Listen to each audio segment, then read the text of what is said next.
আল্লাহ পাক যে আমাকে রমজানটা দিলেন, আমি তো সৌভাগ্যবান। রমজানটা আসলো কেন? এটা কেন দিলেন আল্লাহ? কেন না খেয়ে থাকতে হবে আমাকে? কেন আমাকে পানি পান না করে থাকতে হবে? কেন আমি স্ত্রী সহবাস করবো না? স্ত্রী তো আমার জন্য হালাল। হালাল স্ত্রী আল্লাহ পাকের জন্য ছেড়ে দিচ্ছি। আবার সেই রোজা রেখেই হারাম মেয়েদের সাথে সম্পর্ক, হালাল খাবার আমরা ছেড়ে দিচ্ছি। হালাল খাবার ছেড়ে দিলাম, অথচ অর্থনৈতিক জীবনে, ব্যবসায়িক জীবনে গিয়ে দেখেন সুদ, ঘুষ, দুর্নীতি আর করাপশন। হালাল পানি ছেড়ে দিলাম, এদিকে দেখেন মাদক, জিনা, ব্যভিচার, পরকিয়া, গীবত, তহমত, এগুলো ছাড়তে পারছি না।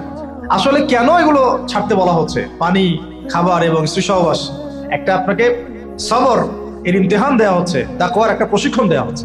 এটা এক একটা শুধু একটা বিষয় নয়, একটা মূলনীতি যে খাবার ছেড়ে দিচ্ছ মানে কি? আল্লাহর ভয়ে তুমি হালালও ছেড়ে দিচ্ছ, তাহলে আল্লাহর ভয়ে হারামে কিভাবে তুমি লিপ্ত হতে পারো? যে আল্লাহর ভয়ে তুমি হালাল ছেড়ে দিলা, সে আল্লাহকে ভয় না করে হারাম কেমন করে ছাড়তে পারো? মানে হারামে কিভাবে লিপ্ত হতে পারো? বিষয়টা হচ্ছে এই, যে আল্লাহর ভয়ে আমি হালাল খাবার ছেড়ে দিলাম, তো সেই আল্লাহর ভয়ে কেন আমি হারাম ছাড়বো না? লজিকটা কি? এটা মেক সেন্স না? যে আল্লাহ পাকের ভয়ে আমি হালাল ছেড়ে দিলাম, হালাল খাবার ছেড়ে দিলাম, তাহলে কেন আমি আল্লাহর ভয়ে হারাম ছাড়বো না? যে আল্লাহর ভয়ে আমি পানি ছেড়ে দিচ্ছি, পানি ছাড়া মানুষ বাঁচেই না, তো সেই আল্লাহর ভয়ে আমি কেন আমার নফসের প্রবৃত্তিগুলো ছাড়তে পারবো না? আমি হারামগুলো কেন ছাড়তে পারবো না? যে আল্লাহর ভয়ে আমি হালাল স্ত্রী ছেড়ে দিলাম, তো সেই আল্লাহকে কি আমি তখন ভয় করি না যখন আমি হারাম মেয়েদের সাথে সম্পর্ক করি? এই প্রশিক্ষণটা দেওয়ার জন্য রমাদান আমাদের মধ্যে আসে, যাতে আমরা তাকওয়া অবলম্বন করতে পারি। এটা কি? আল্লাহ ভীতিটা কি? এক কথায় আনতা আবুদুল্লাহ কাআন্নাকা তারা, তুমি এমন ভাবে আল্লাহর ইবাদত করবে যেন তুমি আল্লাহকে দেখতে পাচ্ছ। আল্লাহকে যদি আমরা দেখতে পারতাম, তাহলে আমরা কি এক ওয়াক্ত নামাজ কাজা করতাম বা করতে পারতাম? না পড়ে থাকতে পারতাম, যাকাত না দিয়ে থাকতে পারতাম, সুদ খাইতে পারতাম, জেনা করতে পারতাম, ঘুষ খাইতে পারতাম, জুলুম করতে পারতাম, মানুষকে এইভাবে ঠকাতে পারতাম, মাপে কম দিতে পারতাম, এইসব কবিরা গুনাহ করতে পারতাম আল্লাহ যদি সামনে থাকতেন? আল্লাহ পাক হাদিসের মধ্যে রাসূলের মাধ্যমে এটা জানাচ্ছেন, এমন ভাবে আল্লাহর ইবাদত করো যেন তুমি আল্লাহকে দেখছো। ওয়াইল্লাম তাকুন তারাহু ফাইন্নাহু ইয়ারাক, তুমি যদি আল্লাহকে দেখতে না পারো, জেনে রাখবা আল্লাহ তোমাকে দেখছেন। এটা হলো ইহসান, এর সাথে তাকওয়া সম্পৃক্ত। মানুষের ভাষা, মানুষের রং, মানুষের বংশ, এগুলো আল্লাহ পাকের কাছে মর্যাদার মানদণ্ড নয়। ইল্লা তাকওয়া, শুধু তাকওয়াই। ইন্না আকরামাকুম ইনদাল্লাহি আতকাকুম, তোমাদের মধ্যে সবচেয়ে আকরাম ব্যক্তি আল্লাহর কাছে সেই যে ব্যক্তি আল্লাহ পাকের কাছে অনেক বেশি মুত্তাকি, পরহেজগার। এবং এটা বাহ্যিক ভাবে লেবাস, পোশাক, দাড়ি টুপি দিয়ে বোঝা যায় না। এটা থাকে আত-তাকওয়া উহা হুনা, কলিজার মধ্যে থাকে। আমার দাড়ি টুপি, জুব্বা, পাগড়ি দেখে আপনি বলতে পারবেন না যে আমি খুব মুত্তাকি মানুষ। এটা বলার কোনো সুযোগই নাই। আপনি ধারণা করতে পারেন সর্বোচ্চ যে হতে পারে মানুষটা ভালো, কিন্তু সে কতটুকু ভালো, কতটুকু মুত্তাকি, এটা আল্লাহ ছাড়া কেউ জানেন না। আর এই রমাজানে কি হয়েছে? কেন রমাজানে এত এত করে আমরা আয়োজন করছি, সওম রাখছি, যাকাত দিচ্ছি, তারাবি পড়ছি? আসলে খাসিয়াত কি? রমাজানের খাসিয়াতটা কি? খাসিয়াত হচ্ছে এই মাসে কোরআন নাজিল হয়েছে। সুবহানাল্লাহ। যদি কোরআন শাবানে নাজিল হতো, হয়তো শাবানের এক মাস আমরা রোজা রাখতাম, কিন্তু কোরআন নাজিল হয়েছে রমাদানে, লাইলাতুল কদরে। ইন্না আনজালনাহু ফি লাইলাতুল কদর, এটা 1000 মাসের চাইতেও উত্তম। ফেরেশতাগণ নেমে আসেন, জিবরাইল আলাইহিস সালাম নেমে আসেন, সালাম, শান্তি বর্ষিত হতে থাকে। এটা রমাদানের শেষ দশকে আছে। এই রমাদানে কোরআন নাজিল হয়েছে। কি উদ্দেশ্যে কোরআন নাজিল হয়েছে?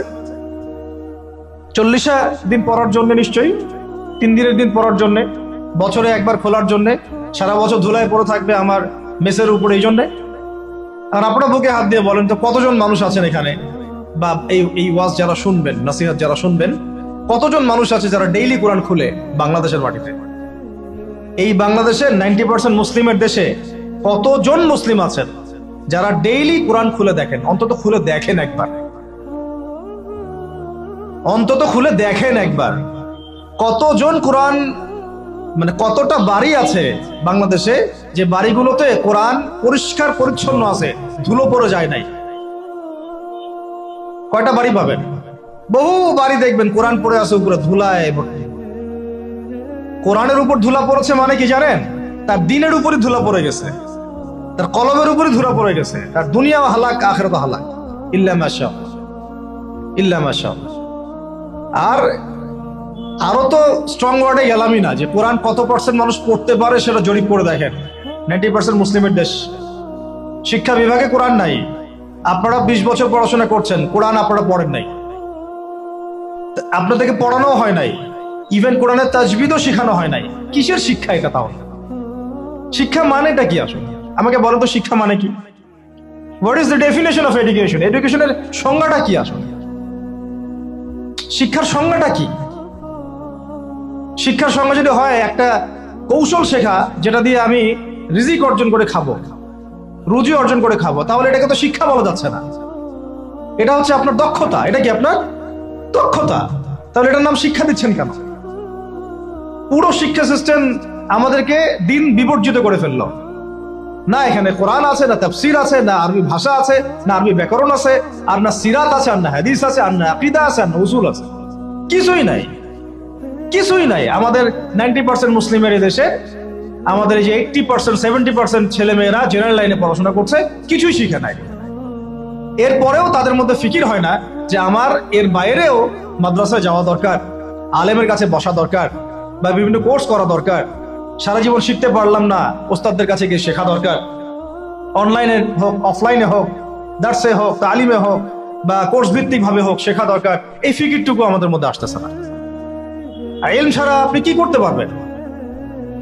একটা বিষয় সম্পর্কে যদি আপনি নাই বা জানেন, সেটা প্রতিষ্ঠাই বা করবেন কিভাবে? যে বিষয়টা সম্পর্কে আপনার কোনো জ্ঞান নাই, সেটা কিভাবে আপনি প্রতিষ্ঠা করবেন? কিভাবে তার উপর আমল করবেন? কিভাবে সেই দাওয়াত মানুষকে দিবেন?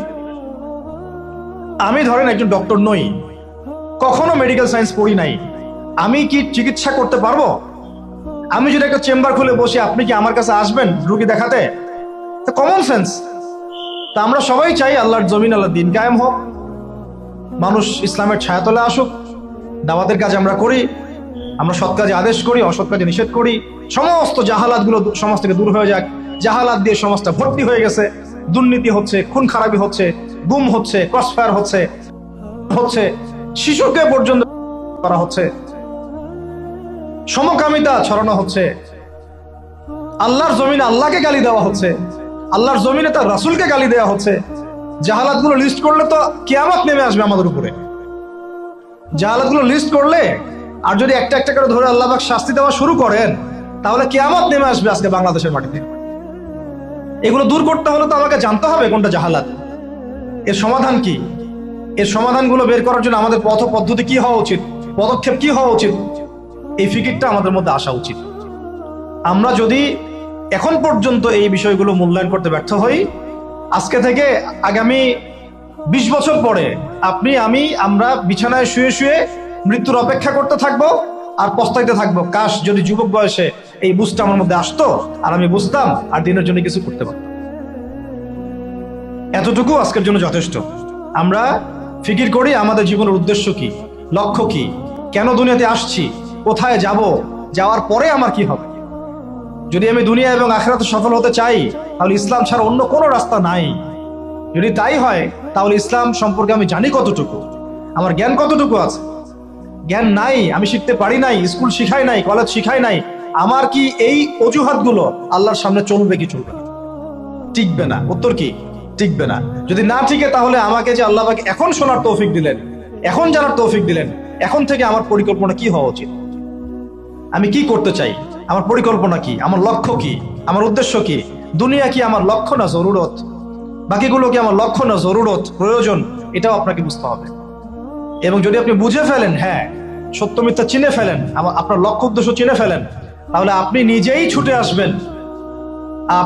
ছুটে আসবেন, আলেমের দরবারে, ওস্তাদদের দরবারে। আপনি অস্থির হয়ে যাবেন কোথায় দিন পাওয়া যায়, কোথায় এলেম পাওয়া যায়, কোথায় কোরআন শেখা যায়, কোথায় সুন্নাহ শেখা যায়, কোথায় হাদিস শিখবো, কোথায় দিনের কাজ করব, কিভাবে করব, কাদের সাথে থাকবো। এই তাড়না আপনাকে হকের পথে নিয়ে আসবে ইনশাআল্লাহ। আর এই তাড়না যদি না থাকে, আর যদি আমরা হেলায় খেলায় সময় নষ্ট করতে থাকি, আর যদি মনে করি যে না এই দায়িত্ব আমার না, অন্যরা করবে, আর যদি মনে করি যে না সবাই হালাক হয়ে যাক, আমি তো ঠিক আছি, তাহলে জেনে রাখবেন আজকে থেকে 5-10 বছর 20 বছর পরে এমন আফসোস আমাদেরকে করতে হবে যে যখন আফসোস করে আর কোনো লাভ হবে না, বেশক কোনো লাভ হবে না। আর যদি ওই আফসোসেরও সুযোগ আল্লাহ না দিয়ে তার আগেই মৃত্যু দিয়ে দেন, তাহলে তো আর দুনিয়াতে দ্বিতীয়বার ফিরে আসারও কোনো সুযোগ নেই। অতএব যুবক ভাই আপনাদেরকে মানে স্ট্রংলি বিষয়গুলো আমি নসিহত করছি, চেষ্টা করছি যে অনতি বিলম্বে রমাজানের এই হক আদায়ের চেষ্টা করেন, কোরআনের কাছে আসার চেষ্টা করেন। রমাজান সেই মাস যেই মাসে কোরআন নাযিল হয়েছে। এই মাসে যদি কোরআন শিখতে না পারি, ইলম শিখতে না পারি, ওলামায়ে কেরামদের সোহবতে না আসি, ঐক্যবদ্ধ হতে না পারি, সমাজের জাহালাতগুলো চিহ্নিত করতে না পারি, দাওয়াতের মাধ্যমে, তাবলীগের মাধ্যমে, প্রতিবাদের মাধ্যমে যদি এগুলোকে আমরা বন্ধ করতে না পারি, তাহলে বাংলার 90% সংখ্যাগরিষ্ঠ মুসলিমের দেশেও আমরা কোনোদিনও স্বাধীন হতে পারবো না। বরং আমাদের উপরে ছড়ি ঘোরাবে পশ্চিমারা, হিন্দুত্ববাদীরা, উগ্রবাদীরা, সমাজের মুনাফিকরা, ফাসেকরা, জালেমরা, ফ্যাসিস্টরা। এরা আমাদেরকে দাসের মতো দাসত্বের শৃঙ্খলা আবদ্ধ করে রেখে দিবে। এখান থেকে কি আপনারা বের হতে চান না? যদি এখান থেকে আমরা বের হতে চাই, তাহলে আমরা সবাইকে যার যার জায়গা থেকে চিন্তা করতে হবে, কাজ করতে হবে, এবং যারা কাজ করছেন তাদের সাথে জুড়ে থাকতে হবে। আল্লাহ পাক আমরা সবাইকে কথাগুলো বোঝার, আমল করার তৌফিক দান করেন, আমিন।